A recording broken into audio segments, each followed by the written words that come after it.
All right, so we're back. Everybody, thank you for coming back here again to hear what I have to say here at the Game House. And I have with me two guests. One of them you should know by now. I've talked to him several times. His name is Josh. He started the Game Gym over on the East Coast, and I always enjoy talking to Josh because he's full of energy and good ideas. And I try to find new different stories because everyone thinks that the center of the gaming universe is on the West Coast, specifically down in Los Angeles, when in reality this entire country is full of awesome places and awesome people with awesome ideas. And Josh introduced me today to a friend. He's going to introduce himself shortly, who has an excellent idea that goes right along with what I've always felt about gaming is that gaming brings us together. It teaches us social skills. It really unites us under one common theme of gaming, and it can be any kind of game. I can tell you that I've played online and offline games. I grew up on D&D myself, playing with the dice and the books. I always joke with people that my first online experience was back in holy crap, 98, yeah, 98 on an AOL dial-up connection. And then now here we are interviewing each other all the way across the country. So I have Josh and I have his friend Michael, and they're going to introduce themselves real quick, and they're going to talk about their whole project. So guys, go ahead. Well, thank you so much for having us on again. It's always a pleasure to talk to you, Bill. And we're always introducing new things. I feel like we've got something new that we're cooking up every other week, and I appreciate the platform to allow us to kind of share what we're doing with, like you said, kind of the West Coast and everybody else who kind of isn't familiar with what we're doing here in our little circle on the East Coast. Um, but the game gym is been expanding. We're expanding our programming. In addition to our weekly classes, we've added tournaments. We're adding a coding program with these guys, Panda Programmers.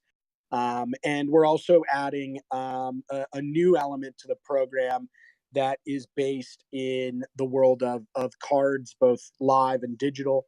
And what I've realized is that it doesn't make sense for me to try to learn about all this stuff. I will in time, but the trick is to go and find people in the community who are already doing amazing things and bringing people together. And so I had the pleasure of meeting Mike, who is joining our staff and is putting our this program together with Magic the Gathering. And for me, I'm really excited about it. It's a new element. It's something new to offer our kids and another program. And without kind of any other further ado, I'll kind of let Mike introduce himself and talk a little bit about the program. Cool. Thanks, Josh. And thanks, Bill. I'm excited to be on here and really excited to get to gush about my program here a little bit. So, so just to give kind of a quick overview of what I'm going to be launching here in conjunction with the Game Gym. So what we're launching is what we're calling the Society of Sorcery. And what that is the umbrella branding for a program that's going to be launching with Magic the Gathering, and also including things as we go forward like D&D, tabletop games, other RPGs, possibly other card games, that kind of umbrella of nerd interest, so to speak. And so what we're really going for here, with this program, for me goes back to my roots as a volunteer and actually, running a program for a time in youth ministry back, I think I got my start in there in 2013 or so until about 2018 was the last time I was involved with that.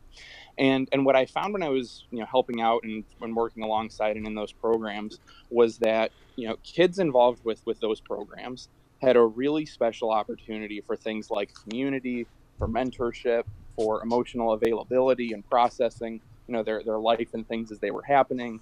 social development, for even things like critical thinking, where they had this really cool opportunity to meet once a week in a setting that provided those things that the schools themselves don't necessarily, just kind of by their nature. And so I was thinking, like, okay, this is a really cool thing that those kids have, that they can go to once a week, and I could see the benefits and the fruits that were coming out of that for the kids that were very involved with that stuff. And so what I wanted to do was see if there was a way to bring that same kind of programming to the to kids that are more interested in like esports, gaming, and other general nerd interests, so to speak here. And so that was really the inspiration for this whole, for this concept of the Society of Sorcery, was how can we bring things like community, mentorship, emotional availability, one-on-one talks, with good, well-adjusted adult volunteers into the gaming sphere.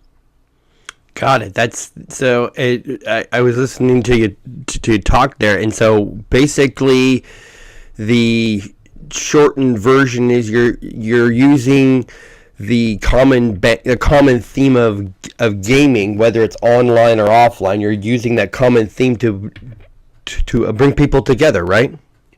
Yeah, and especially right now our initial Magic program is aimed exclusively at high school kids. It might not necessarily stay that way for forever. As far as opening up, probably middle school would be the next frontier, Right. after that. But yeah, I think it's a really cool opportunity for both the students that are involved, as the beneficiaries of the program, as well as I think there's another really cool opportunity for young and maybe even older adult gamers too, who want to come in and get to be the mentors and volunteers, who get to take their passion for gaming and turn it into something that's more giving than receiving, that's more like mentoring than Right. showing up to play in a tournament or in a play group or something like that. So there's a lot of really cool ways to get involved and get something Right. really deep and rich out of this program, beyond necessarily just being the high school participant in it. Okay. So it's really interesting when you talk about card games, because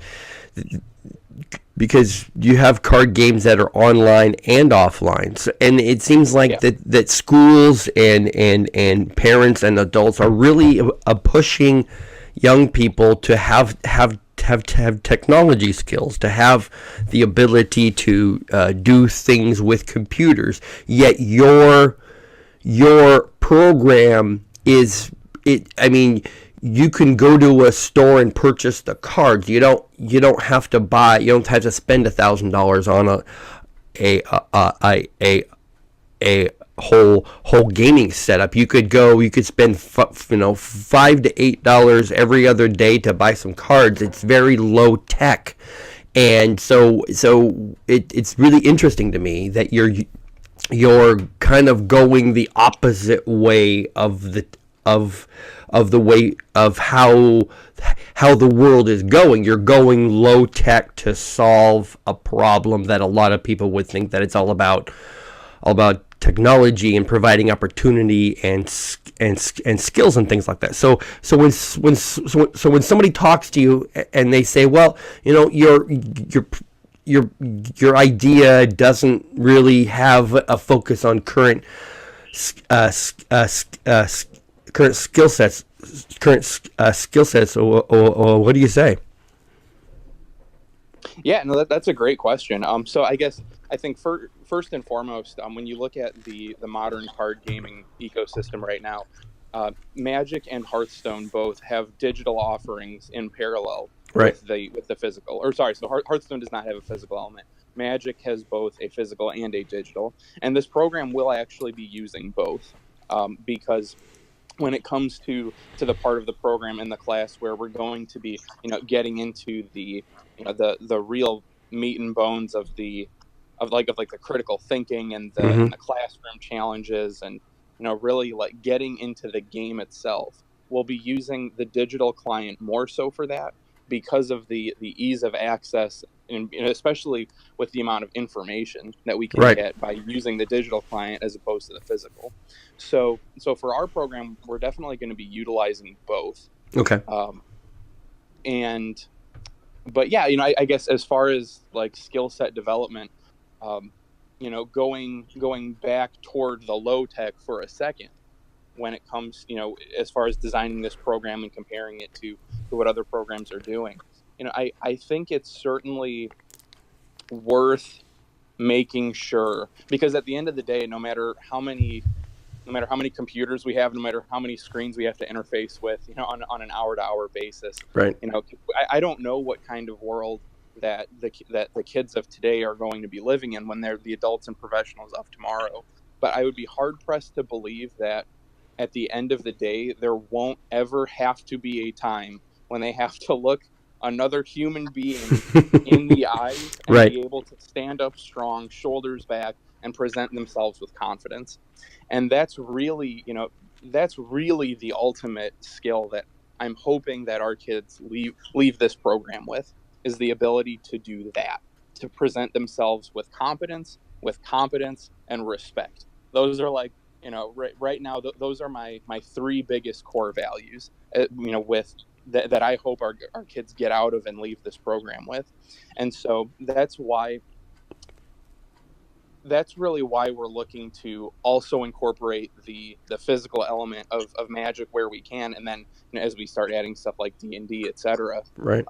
Because so we can still make sure that we're practicing the face-to-face social skills. Right. Because I've definitely seen and had experience with people who are very confident, very sociable, very chatty, when they're online, staring at their screen, and they have a headset on, right, and they're just in voice chat with everyone, and then but you see them in person, and it's like they're a different person entirely. Yeah. And so in my Magic Christmas land, there's no distinction between the online persona and the in-person persona. And I know, having talked to Josh about the vision with the game gym and social development and all of those things, that bringing those two in line specifically, and I know from with the gym's vision, it has especially a lot to do with behavior, but I think being able to bring those two in conjunction completely is a very, very good thing for their social development.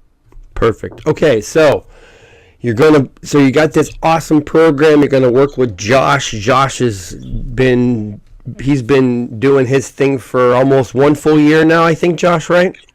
Yeah, I quit my job at the end of February last year. So we're coming up on my anniversary of making the leap.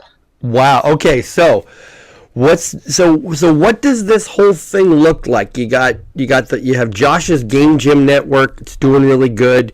Then you have you have this new program, the Society of Sorcery, using card games to teach social skills and critical thinking. So moving forward, I mean, are you guys going to be doing some programs in the next couple weeks, or what's going on here? Yeah, so we're going to be... Go ahead, Mike. I was just going to say, so we're going to be kicking this off on March 9th. And so our initial pilot program here is going to run 4 weeks. Is going to have 4 weeks of classes. So that's going to be Saturday mornings from 9:30 to 12:30 for 4 weeks, and then the 5th week is going to be like an end of program tournament. So if you think of like summer league swim teams, how they have a swim meet at the end to culminate the season, that's what we'll be doing with the 5th week for anyone who participated in at least one class. Once we finish that program, I'm anticipating that we will have a significant amount of lessons learned from this entire thing, from the conception of the program, plus the feedback, plus the interest level, plus how many people want to volunteer. I think it's important that I have a vision to start with that includes expansion into other avenues, like, I mean, especially the amount of feedback I've gotten from D&D alone has been staggering. Yeah. That has been hugely popular with, just with the immediate feedback alone, as far as interest, and especially the volunteer interest for that. And so we have a vision and a plan, but I expect to learn enough things with this first iteration that I'm not going to plan anything concrete until the end of our first program series. Got it. Okay. Yeah. So this first program is going to start in a couple weeks in March. Now, what are some key indicators along the way for each of the first 4 weeks? What are some key indicators to you that this is working, that you have something real here, that you're going to do this you're going to do this 1 5-week set, you're going to take a couple weeks off, you're going to take a look at lessons learned, what worked, what didn't? What are some key indicators to you that this works and that you're going to do some more of it? Yeah, definitely. That is a great question. So I would say, one of the things that Josh and I have talked about in regards to measuring the success of this program is building and conducting something of a skills assessment. So when we have a new student come into our program for the first time, to have them sit down and take some kind of, and I can imagine this being a 2-part assessment too, where it's not only a, something like maybe a math test, or like a, or some kind of quick fire math test where they have to do, a lot of things very quickly. And then we gauge, as the program goes on and as they're practicing these skills of math, of critical thinking in other ways, of all these things, we have them take a second but different inventory and compare the results. That's certainly one angle of measurement, more so aimed at the technical, the math side, the critical thinking side. Right. I'm also very much interested in having them take somewhat of a personality inventory. Okay. Something confidential that asks them, honest questions like, do I feel like I fit in with my peers? Right. I'm, on a scale of 1 to 5, 1 being not at all, 5 being totally, am I comfortable speaking in front of a group? Right. Am I comfortable around people? Do I feel, those kinds of questions? And I think being able to track their progress with periodic evaluations like that, in addition to feedback from the parents, I think building strong relationships with parents Right. is maybe the most important thing when it comes to, with this program. Because parents are, or should be the most important person in that child's life, as far as providing for them and making sure that they're getting along and developing, all well and swimmingly and all that. Right. I think, you look at, considering things like building that network of trust, that can certainly help with, developing and growing the program as word of mouth spreads that, hey, yeah, these guys are legit. They're doing good work.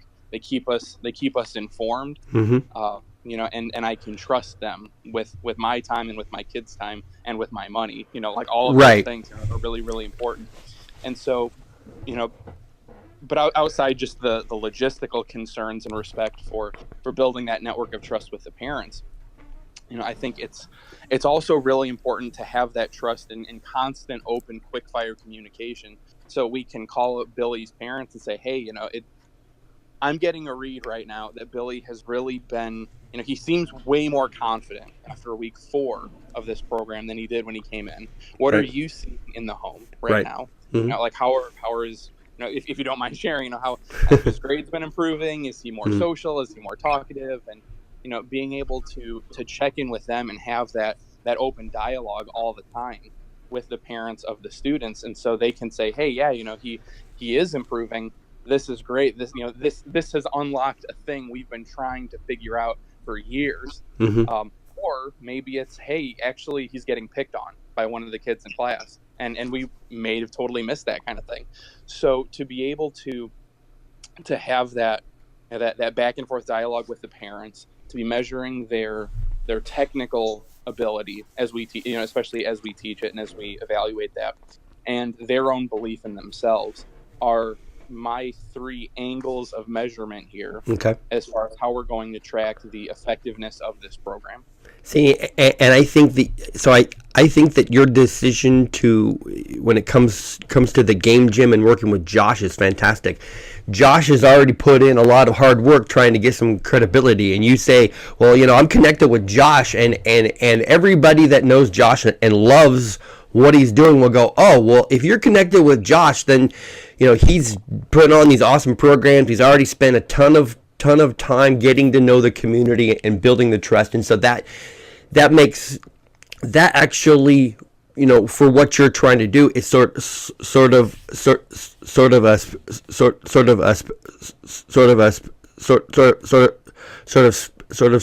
speeds up the process for you, because just from the simple fact that you're going to do this at the game gym and everybody's all familiar with the staff at the game gym, and there's already that whole baseline concept built in. I mean, you're going to start at 0 and 1, and the next thing you know, you'll be at a 27 before you know it. You know what I'm saying? Oh yeah, the value of being able to walk into a credible venue, it cannot be understated, because this is the kind of program I've actually wanted to run for a really long time. But the problem is, and it's funny you mentioned that, because I actually brought this up at our staff meeting last night, it's really hard, and I didn't even really want to try for a while, right, to be a young single guy going in solo to high schools and right, saying, hey, I want to start this thing, out of the goodness of my heart, leave me alone with your students. Yeah, that's a pretty tough sell. That is. And I understand why, and I don't resent anyone for it, but right, that's just the reality of the world we live in now, is that looks kind of sketchy, no matter who you right. are. So, it does. So to be able to come into, a well-established organizations with, especially one, I had the chance to meet Maya,